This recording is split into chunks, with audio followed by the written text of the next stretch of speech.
Hey everybody, this is Jen. Welcome to the homestead and welcome to my channel. So today we're going to be taking a journey into the kitchen where I'm going to be preparing a plant-based meal.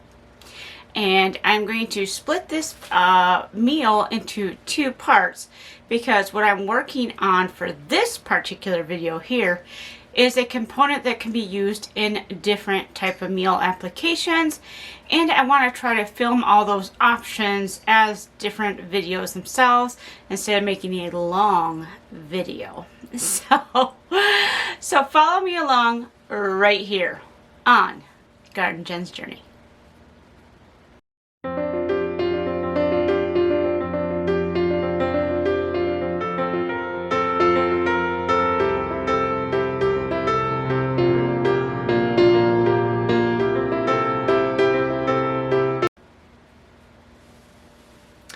Alright, so the meal component that I'm going to be working with today in this particular video is going to be a vegetarian pot pie filling.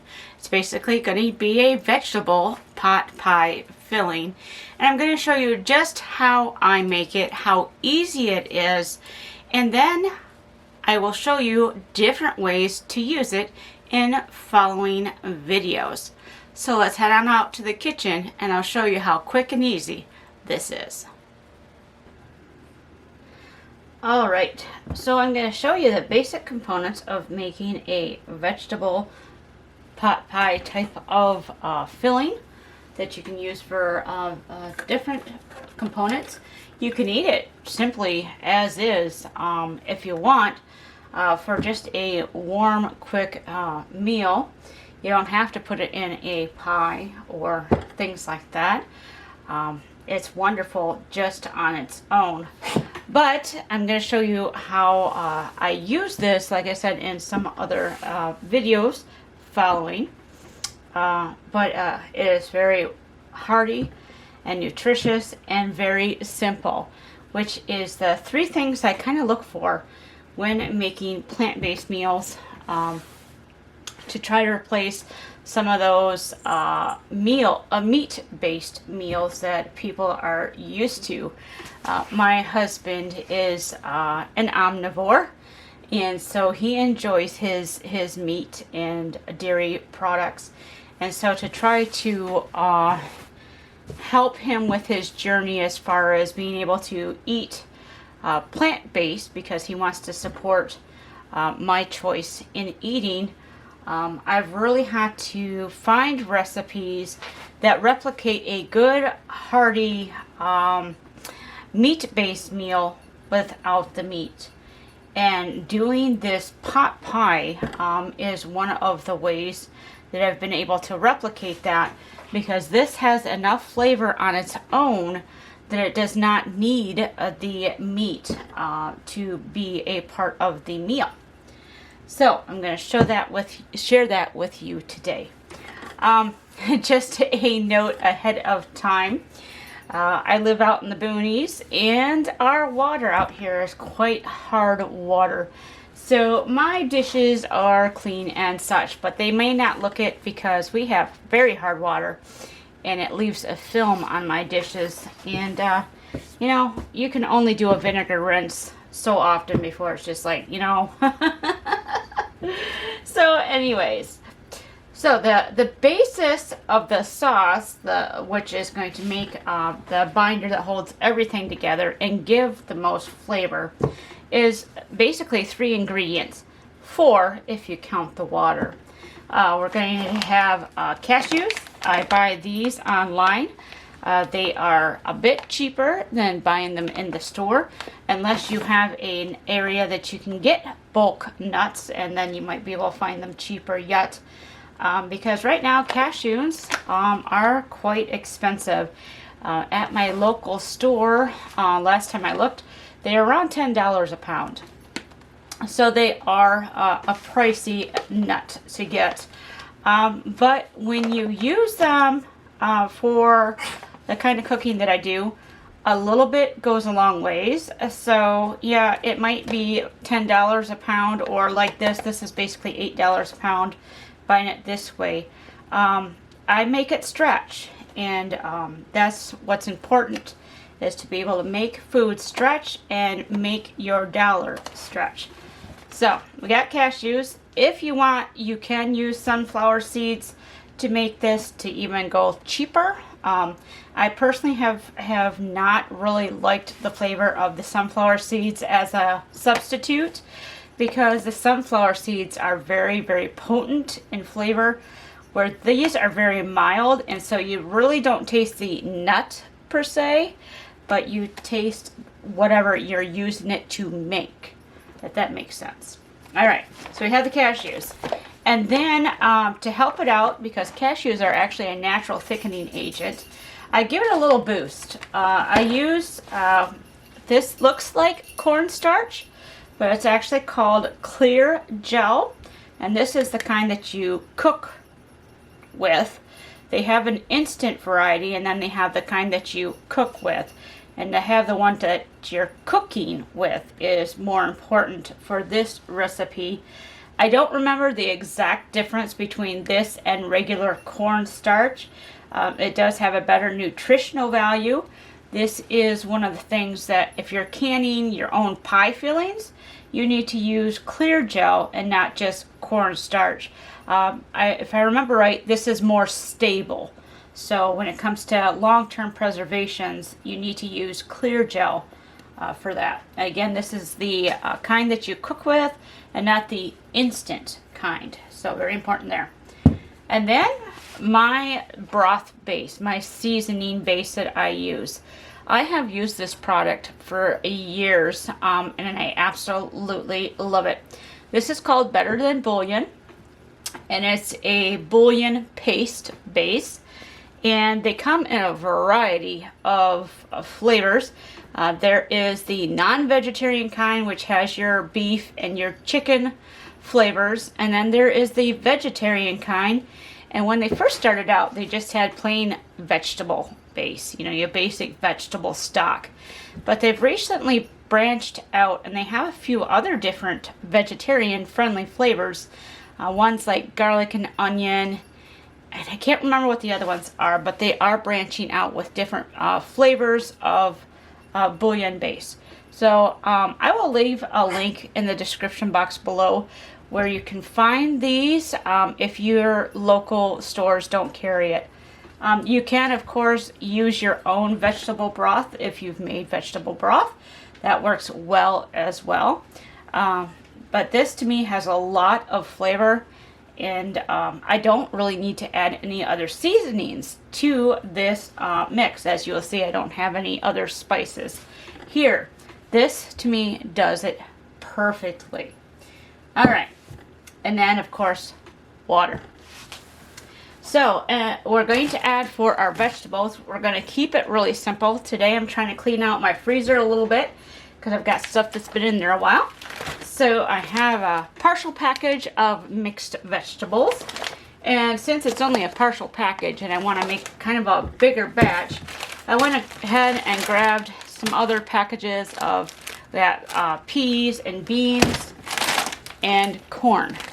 I don't have any frozen carrots because my husband can't stand frozen carrots, so I just work with what do I work with. I'm going to go grab some water, and then we're going to get started with this very simple recipe. Alright, so I have my water here. Another thing to note is you want a high-powered blender for this. When you're working with cashews or other nuts, you want a high-powered blender. And I do have a Vitamix that was given to me by a friend. But I've also got a Ninja that was given to me by another friend. And I use my Ninja a lot more than my Vitamix. Just because the Ninja seems to work just as well as a Vitamix.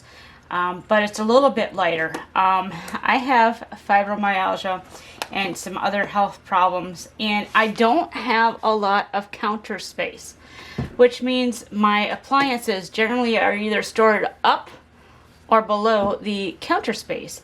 And these motors in these guys are very, very heavy. And the Vitamix is heavier than the Ninja. So trying to continually move my blender up and down was just a nightmare. So I use my Ninja. It works great. Okay, one of the other keys to making vegetarian-based nut sauces or something like that is you add your cashews first because you want them to be closest to the blade. You don't want to add your water first because it just doesn't work that well to mix up your cashews. So I'm going to add about a half a cup of cashews, and I always eyeball it because I've been doing this so long.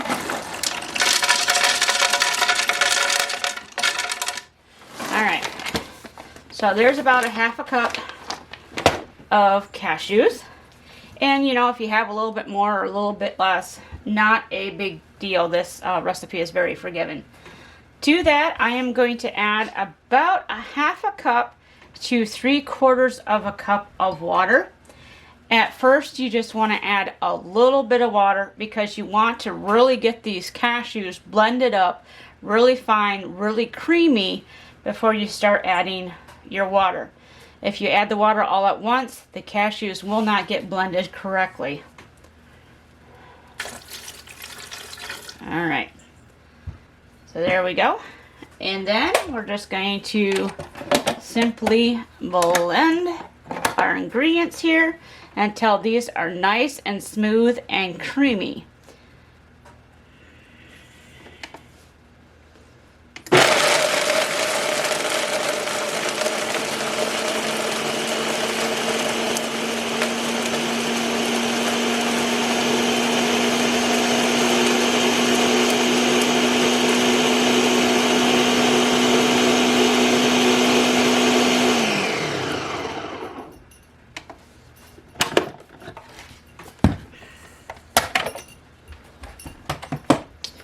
Alright, I don't know if you can see that, it's still quite chunky and stuff, so we're going to keep blending.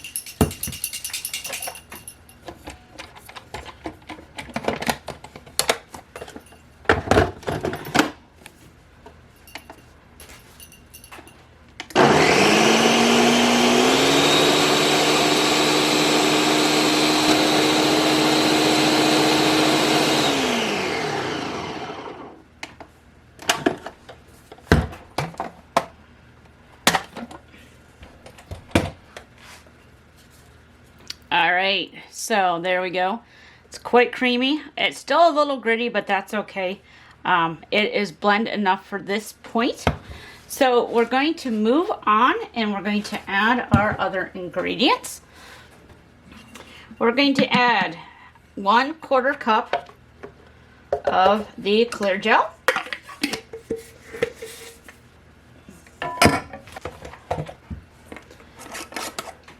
And then I'm going to add basically 1 tablespoon to 2 tablespoons of the vegetarian-based bouillon. And again, I've been doing this so long, I just kind of eyeball it. You can always adjust your seasoning later as this is cooking. Alright, and then I'm just going to add just a splash more water at this point, just a little bit. We want to make sure that the base gets really mixed, and then we're going to add the rest of the water. This is seriously what takes the longest in the beginning, is just making sure the base itself is well mixed. Then the rest is easy peasy.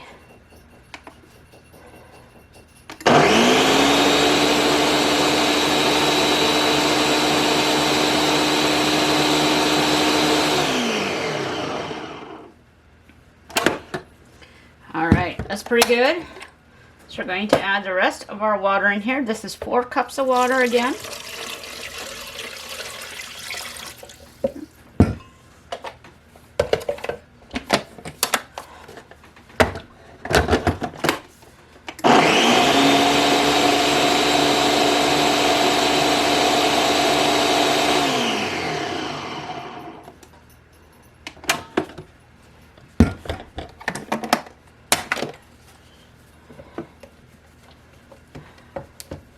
Just do a quick scrape down because we do not want to lose that bouillon there. this is just about done.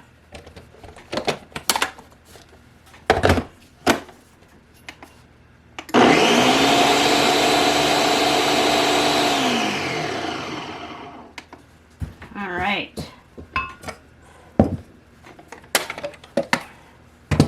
So we're going to pour this into a large saucepan.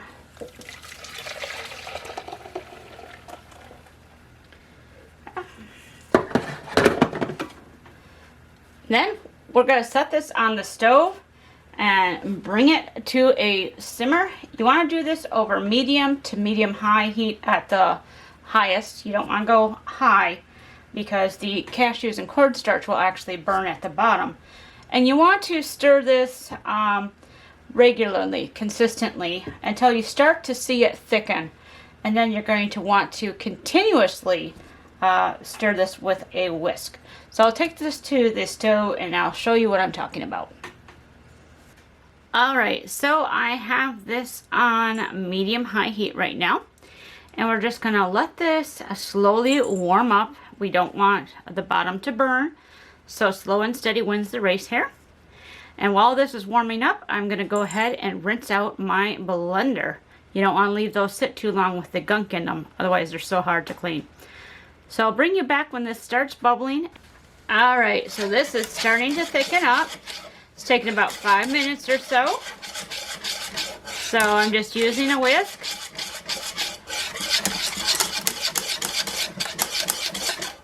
Kind of making sure it doesn't get lumpy with the starch in there.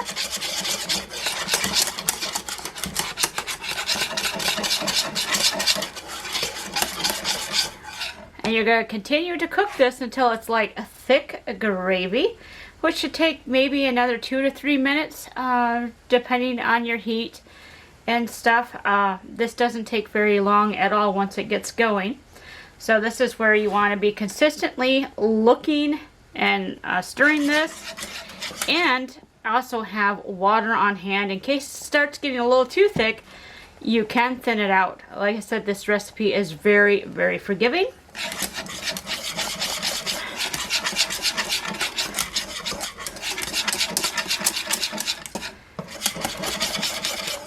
And you will see some flecks of brown in there. That is from a little bit of the browning at the bottom, like I told you might happen if you don't stir this often enough. It's not harmful at all in any way. Alright, it's really starting to bubble. I don't know if the video can pick it up, but it's really starting to get some bigger bubbles, which is showing that this is getting thick. So we're going to turn the temp down here.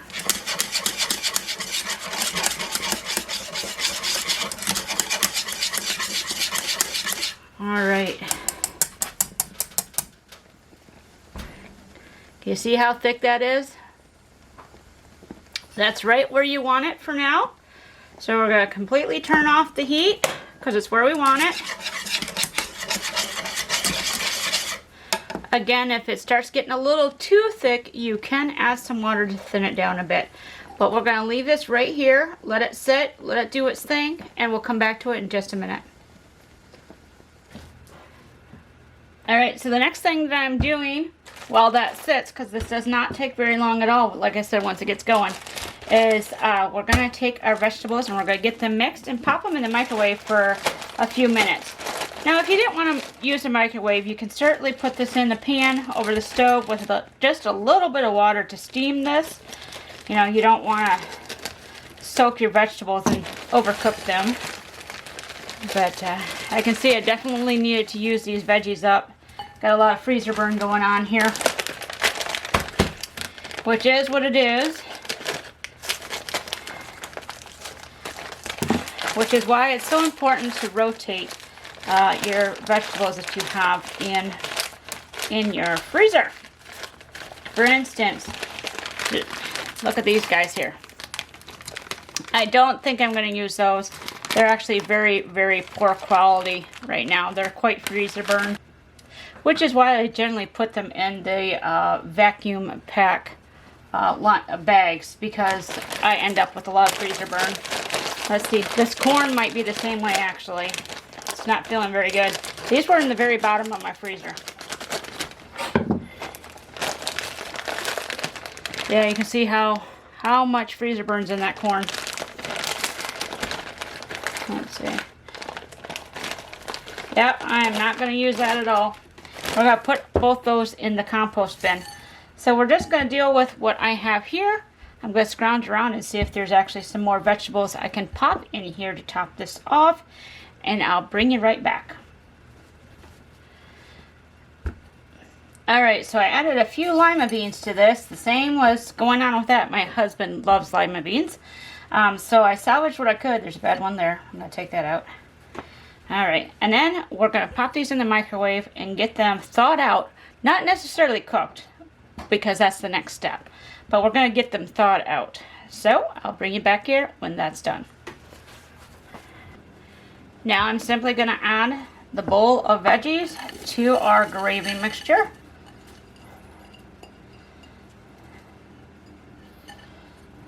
This is almost a one-pot meal. And stir that around.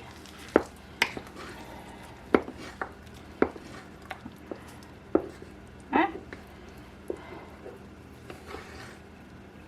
And then we're going to pop this back on the stove for, roughly 5 minutes or so. You just want to get everything warm through. The vegetables, because of the way that they have been preserved in freezing, they're already basically cooked. So you just want to warm things through, especially if you're going to be putting this in the oven to make an actual pot pie. You know, you don't want to overcook your vegetables. So we're just bringing all this up so it's all the same temperature. Alright folks, so here it is. This is the vegetarian pot pie base that again can be used in so many recipes, including just as is.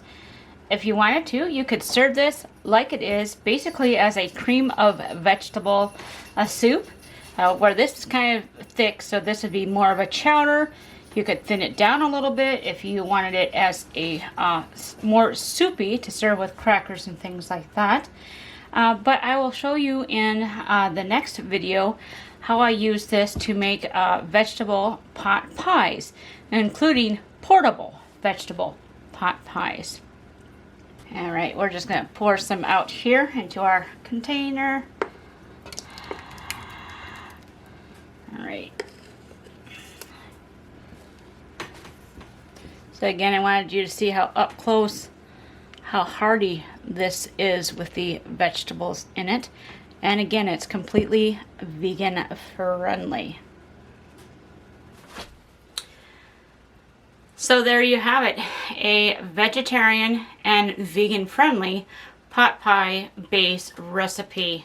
I hope you enjoyed this video, even with its bloopers of, you know, having some food in the freezer that isn't quite up to par. It happens. And you know, I'm not a professional chef or anything. I'm just a simple homesteading family.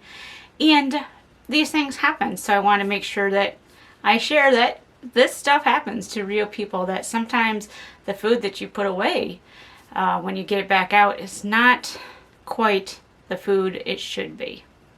Anyways, if you like this video, make sure to give it a thumbs up.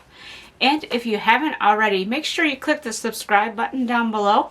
Love to have you along on this journey. We will continue with some more cooking videos and some other videos as I am able to get them posted. With my health, I have to be careful to not overdo it. But I want to make sure to share things with you that will help improve your quality of life and help you be more sufficient no matter where you are. So until next time, everybody, I hope wherever you are, you're wonderfully blessed. Bye-bye.